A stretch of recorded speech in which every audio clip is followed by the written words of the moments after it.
मान लो आपने एक ट्रेड लिया और उस ट्रेड को लेने के सिर्फ 1 मिनट के अंदर ही आपको 2% का प्रॉफिट चल रहा है। अब क्योंकि आपको बड़ा प्रॉफिट कमाना है तो आप 2% से तो खुश होंगे नहीं, तो आप उस ट्रेड में बने रहते हैं और 10 मिनट के बाद आपको दिखाई देता है कि जो आपका 2% का प्रॉफिट था ना, वो 15% के लॉस में बदल चुका है। ये एक ऐसी चीज है जो बार बार ट्रेडर्स के साथ होती है। इवन मैं तो कहूंगा कि ज्यादातर बार ऐसा ही होता है, पहले आपको प्रॉफिट दिखाई देता है और बाद में वो लॉस में बदल जाता है। तो इसी प्रॉब्लम को देखते हुए ट्रेडर्स ने सोचा कि क्यों ना एक बार बड़े प्रॉफिट का लालच छोड़कर छोटे छोटे प्रॉफिट्स पर फोकस करके देखते हैं, और तभी जन्म हुआ स्कैल्पिंग ट्रेडिंग का। तो इस वीडियो में हम जानेंगे कि स्कैल्पिंग ट्रेडिंग क्या होती है, इसके पीछे का लॉजिक क्या है, इसके फायदे क्या हैं, रिस्क क्या है, इसकी स्ट्रेटजीज और एक सक्सेसफुल स्कैल्पर बनने के लिए आपको किन किन बातों का ध्यान रखना चाहिए। तो चलिए इस वीडियो को शुरू करते हैं। तो सबसे पहले आपको एक बात क्लियर होनी चाहिए कि स्कैल्पिंग कोई ट्रेडिंग नहीं है, ये ट्रेडिंग का एक तरीका है, एक स्टाइल है, जिसमें ट्रेडर्स कुछ सेकंड से लेकर कुछ मिनट्स के लिए एक ट्रेड में एंटर करते हैं। वहां पर जो छोटा सा प्राइस में मूवमेंट आता है उसको कैप्चर करते हैं और उस ट्रेड से निकल जाते हैं। यानी इसमें हम छोटे छोटे प्राइस चेंजेस से प्रॉफिट अर्न करने की कोशिश करते हैं। तो इस स्टाइल को आप option trading, intraday trading, forex trading, हर तरह की ट्रेडिंग में अप्लाई कर सकते हैं, क्योंकि इसमें आपको बस छोटे छोटे पॉइंट्स कैप्चर करने हैं। इसके पीछे का लॉजिक यह है कि अगर मान लीजिए किसी शेयर में कोई बड़ा मूवमेंट आ रहा है तो उस बड़े मूवमेंट में से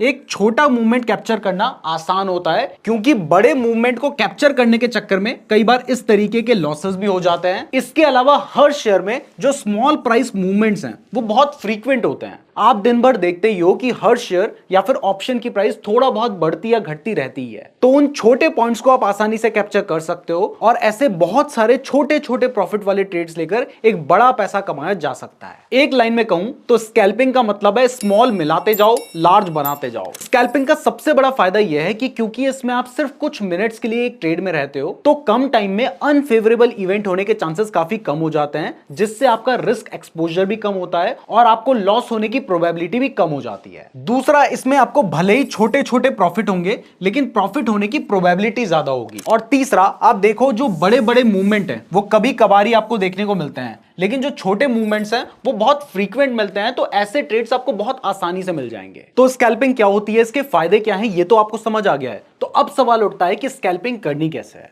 तो जैसा कि मैंने आपको बताया कि स्कैल्पिंग सिर्फ एक ट्रेडिंग करने का तरीका है। तो इसको आप इंट्राडे ट्रेडिंग में भी कर सकते हैं, ऑप्शन ट्रेडिंग में भी कर सकते हैं, फॉरेक्स ट्रेडिंग में भी कर सकते हैं। बस इसके लिए आपको चाहिए होती है इसकी स्ट्रेटजीज, जिसमें आप छोटे छोटे पॉइंट्स को कैप्चर कर सके। तो अब मैं आपको स्कैल्पिंग की कुछ बेसिक स्ट्रेटजीज बताता हूं। इसमें जो हमारी सबसे पहली स्ट्रेटजी है, इसमें आपने इंडिकेटर वाले सेक्शन में जाना है। यहां पर जाने के बाद आपने 2 एक्सपोनेंशियल मूविंग एवरेजेस को लगा लेना है। तो मैंने EMA लिखा है और यहां पर एक बार इसको अप्लाई कर दिया चार्ट में, और ये दूसरी बार चार्ट में इसको अप्लाई कर दिया है। तो अब आपको चार्ट में 2 एक्सपोनेंशियल मूविंग एवरेज दिखाई दे रहे हैं। तो इसमें हमारा जो एक एक्सपोनेंशियल मूविंग एवरेज है, इसको हमने चेंज करके कर देना है 5 पीरियड का। तो लेंथ को हम इनपुट में जाके चेंज कर देंगे 5, और यहां पर स्टाइल जो होगा इसको हम चेंज कर देंगे यहां पर ग्रीन कलर का, जिसकी थिकनेस भी हम थोड़ी सी बढ़ा देंगे। तो अब आपको जो ग्रीन कलर की लाइन दिखाई दे रही है, ये हमारा 5 पीरियड का एक्सपोनेंशियल मूविंग एवरेज है। और इसके बाद जो हमारा दूसरा एक्सपोनेंशियल मूविंग एवरेज है, इसको हम चेंज कर देंगे 20 पीरियड का। तो यहां पर इसकी जो लेंथ है इसको हमने 20 कर दी है। इसका जो स्टाइल है इसको हम ब्लू कलर से चेंज करके कर देंगे रेड कलर का, और थिकनेस भी इसकी बढ़ा देंगे। तो ये बहुत ही सिंपल और बेसिक स्ट्रेटजी है, जिसको हम मूविंग एवरेज क्रॉसओवर भी बोलते हैं। इसमें हमें तब बाय करना होता है जब हमारा 5 पीरियड का एक्सपोनेंशियल मूविंग एवरेज 20 पीरियड के मूविंग एवरेज को ऊपर की तरफ काटता है, और सेल तब करना होता है जब हमारा 5 पीरियड का मूविंग एवरेज 20 पीरियड के मूविंग एवरेज को नीचे की तरफ काटता है। तो इस केस में आपने यहां पर बाय किया होता, और उसके बाद आप काफी बड़े पॉइंट्स को कैप्चर कर सकते थे। इसके बाद यहां पर आपको कुछ फेक सिग्नल्स भी देखने को मिल रहे हैं, जिसको अवॉइड करने के लिए आप वॉल्यूम इंडिकेटर का यूज कर सकते थे। इसके बाद यहां पर आप देखेंगे तो प्राइस ने ऊपर की तरफ काटा है, उसके बाद थोड़ी सी प्राइस बढ़ी है और हमें थोड़े ही पॉइंट्स कैप्चर करने हैं। और इसके बाद आप देख सकते हैं कि प्राइस ने यहां पर नीचे की तरफ काटा है और उसके बाद बहुत ज्यादा यहां पे जंप आया था, लेकिन इतने बड़े का लालच नहीं करना है, हमें थोड़े से पॉइंट्स कैप्चर करने हैं। इसके बाद लास्ट में देखें तो यहां पर भी आपको दिखाई दे रहा है कि हमारी जो रेड लाइन है उसको ग्रीन लाइन ने ऊपर की तरफ काटा है, तो यहां पर भी आप बाय करने की पोजीशन ले सकते थे। तो ये स्ट्रेटजी बहुत सिंपल है। क्लियर कर दूं कि क्योंकि आप स्कैल्पिंग कर रहे हैं तो आपने बहुत सारे ट्रेड्स लेने होते हैं, तो इस स्ट्रेटजी से आपको बहुत सारे ट्रेड्स मिल जाएंगे। और ये स्ट्रेटजी हर बार काम नहीं करेगी, बहुत बार काम करेगी, बहुत बार नहीं भी करेगी, लेकिन आपका मकसद होता है ओवरऑल प्रॉफिट में रहना। तो एक बहुत ही सिंपल स्ट्रेटजी मैंने आपको समझा दी है। एक और स्ट्रेटजी समझाता हूं। उस स्ट्रेटजी में आपने सिर्फ एक इंडिकेटर है जिसका यूज करना होता है, और उस इंडिकेटर का नाम है SAR। जैसे ही आप ये लिखकर सर्च करेंगे तो आपको दिखाई दे रहा है पैराबोलिक SAR लिखा आ गया है। और जैसे ही इस इंडिकेटर को आप अप्लाई करते हैं, यहां पर बहुत ही सिंपल होता है, ये आपको ट्रेंड बताता है कि कहां से ट्रेंड चेंज हो सकता है। तो जब ये आपको ब्लू कलर के डॉट्स दिखाई दे रहे हैं, ये शेयर की प्राइस के नीचे है, तो ये एक बाय सिग्नल होता है। और जब ये प्राइस के ऊपर चला जाता है तो ये एक सेल सिग्नल होता है। तो यहां पर ये सेल करने के लिए कह रहा है, यहां पर ये बाय करने के लिए कह रहा है। उसके बाद एक दो बार इसने यहां पर सेल करने का सिग्नल दिया, तो यहां पर इसके साथ हम वॉल्यूम इंडिकेटर का भी यूज कर लेते हैं, जिससे हमें फेक सिग्नल्स ना मिलें। तो इसके लिए मैंने वॉल्यूम अप्लाई कर दिया है। अब वॉल्यूम को अप्लाई करने के साथ ही यहां पर वॉल्यूम की सेटिंग में जाने के बाद आप उसमें जो वॉल्यूम का मूविंग एवरेज है उसको भी अप्लाई कर दो। अब अगर प्राइस के साथ आपको मूविंग एवरेज के आसपास का भी वॉल्यूम देखने को मिल जाता है तो वहां पर भी आप ट्रेड ले सकते हैं। तो एक ट्रेड आपने बाय करने का यहां पर लिया होता और उसके बाद पूरा कैप्चर करने की जरूरत नहीं है, थोड़ा भी कैप्चर कर लोगे तो वो भी काफी है। उसके बाद आपको दोबारा दिखाई देता है कि हाँ अभी भी ट्रेंड है, तो फिर दोबारा से आप उस ट्रेड में जंप कर सकते हैं। यहां पर भी आप बाय करते, यहां पर भी आपको बाय करने का सिग्नल मिल रहा है, यहां पर भी बाय करने का सिग्नल मिल रहा है, यहां पर भी बाय करने का सिग्नल मिल रहा है, यहां पर सेल करने का सिग्नल मिल रहा है। आप देख सकते हैं कि जो प्राइस की कैंडल्स हैं उससे ऊपर हमारी ब्लू कलर के डॉट्स बन गए हैं।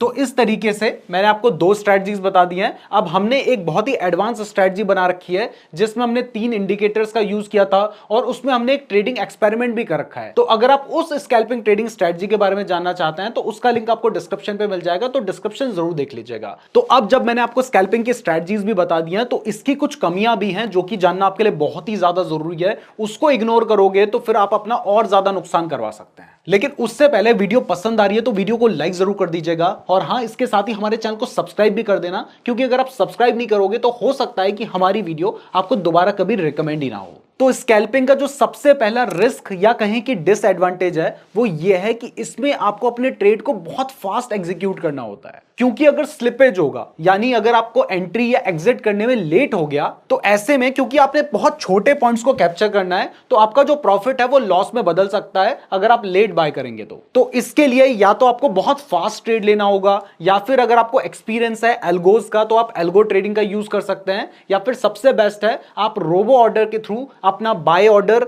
सेल ऑर्डर और स्टॉप लॉस तीनों एक साथ लगा सकते हैं, जिसके लिए आपके पास एक अच्छा डीमैट अकाउंट होना चाहिए। तो अगर आप एक best and free demat account खुलवाना चाहते हैं, जिसको मैं भी यूज करता हूं, तो इस वीडियो के डिस्क्रिप्शन में मैंने आपको लिंक दे रखा है, वहां से आप अपना डीमैट अकाउंट खुलवा सकते हैं। इसमें जो दूसरा रिस्क है वो ये है कि स्कैल्पिंग में आपकी जो एग्जिट स्ट्रैटेजी होनी चाहिए ना वो बहुत परफेक्ट होनी चाहिए, क्योंकि आप छोटे छोटे प्रॉफिट करके अपनी वेल्थ बढ़ा रहे हो। तो ऐसे में अगर आपको एक बड़ा लॉस हो गया तो वो आपके सारे छोटे छोटे प्रॉफिट्स को खा सकता है। तीसरा, क्योंकि स्कैल्पिंग में आपको बहुत छोटे छोटे प्रॉफिट अर्न करने होते हैं, तो इसके लिए आपको दिन में बहुत सारे ट्रेड्स लेने होंगे। कई स्कैल्पिंग करने वाले ट्रेडर्स दिन के 40 से 50 ट्रेड्स तक लेते हैं। तो ऐसे में आपका ब्रोकरेज का खर्चा काफी बढ़ जाएगा। तो जो भी ट्रेड्स आप ले रहे हैं उसमें अपनी ब्रोकरेज को भी जरूर कैलकुलेट कर लीजिएगा कि कितना आपको ब्रोकरेज का खर्चा आएगा। और फोर्थ, देखो स्कैल्पिंग में आपको दिन भर मॉनिटरिंग करनी होती है, दिन भर बहुत सारे ट्रेड्स लेने होते हैं, तो इसको आप पार्ट टाइम नहीं कर सकते हैं, आपको एक फुल टाइम ही करना पड़ेगा। कभी कभार आपने कर लिया वो अलग बात है, लेकिन अगर आप इससे रेगुलर प्रॉफिट कमाना चाहते हैं तो फिर आपको फुल टाइम इसमें ध्यान देना पड़ेगा। और इसके साथ ही क्योंकि इसमें आपका एग्जीक्यूशन परफेक्ट होना बहुत ज्यादा जरूरी है, तो अगर आप अभी ट्रेडिंग में नए हैं तो फिर ये स्ट्रैटेजी आपके लिए नहीं है। आप थोड़ा सा ट्रेडिंग को अच्छे से एक्सपीरियंस कर लो, सीख लो, उसके बाद ही आप स्कैल्पिंग के बारे में सोचो। तो अब आपको स्कैल्पिंग की जो कमियां हैं, जो रिस्क हैं, वो भी समझ आ गए हैं। तो अब अगर आपको एक सक्सेसफुल स्कैल्पर बनना है तो इसके लिए आपको किन किन बातों का ध्यान रखना होगा, अब वो समझते हैं। तो इसमें सबसे पहली चीज है कि देखो, क्योंकि आपको छोटे छोटे पॉइंट्स को कैप्चर करना है, तो ऐसे में अगर आप स्कैल्पिंग करना चाहते हैं तो आपको एक ठीक ठाक कैपिटल के साथ करना होगा। क्योंकि मान लो अगर आप 2000 रुपए के साथ स्कैल्पिंग की शुरुआत करते हो और वहां पर आप 2% कमाते हो, तो इससे तो आपका ब्रोकरेज का खर्चा ही नहीं निकलेगा, तो फिर आप प्रॉफिट कैसे कमाओगे? तो इसलिए अगर आपको स्कैल्पिंग से पैसे कमाने हैं तो आपको थोड़ा ज्यादा पैसों से ट्रेड करना होगा, मतलब कम से कम मुझे लगता है कि 15 से 20 हजार रुपए तो आपको चाहिए। दूसरा देखो, हमारा स्कैल्पिंग में मकसद क्या होता है कि हम शॉर्ट टाइम पीरियड में वहां से प्रॉफिट लेकर निकल लें, ताकि हम ज्यादा लंबे टाइम तक मार्केट में अटके ना रहें और मार्केट में जो अनसर्टेनिटी की वजह से हमें लॉस हो सकता है उस लॉस में हम ना फंसे। तो इसके लिए मान लो आपने कोई ट्रेड ले लिया और आपके ट्रेड लेने के बाद मार्केट में कोई ठीक ठाक मूवमेंट आ ही नहीं रहा है, मतलब आप 1% 2% भी नहीं कमा पा रहे हो, तो ऐसे में अगर 10 मिनट हो जाते हैं, ये 10 मिनट मैंने अपने हिसाब से बोला है, आप अपने हिसाब से सोच लेना, लेकिन एक टाइम के हिसाब से भी आपको वहां पर एग्जिट लेना होगा। तो अगर मान लो कि 10 मिनट में आपका टारगेट या स्टॉप लॉस हिट नहीं होता है तो फिर उस ट्रेड से निकल जाओ, इसी में भलाई है। इससे हो सकता है कि एक आध बार आपसे कोई बड़ा प्रॉफिट मिस हो जाए, लेकिन आप अपनी कैपिटल को प्रोटेक्ट रख पाएंगे लॉन्ग टर्म में। नेक्स्ट इसमें बहुत इंपॉर्टेंट है कि जब मार्केट में कोई इतना बड़ा मूवमेंट आता है तब जनरली लोग लालच में फंस जाते हैं और ऐसे में वो सोचते हैं कि थोड़ा और रुक जाता हूं, ज्यादा प्रॉफिट कमा के निकलूंगा।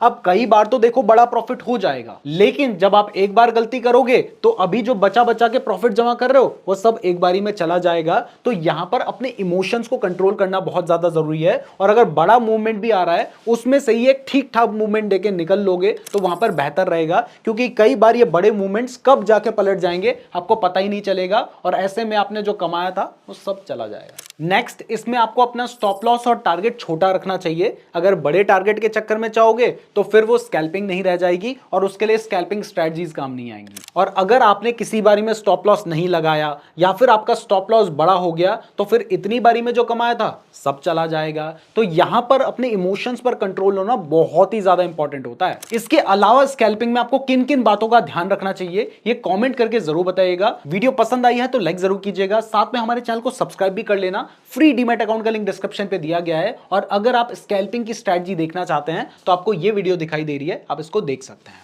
धन्यवाद।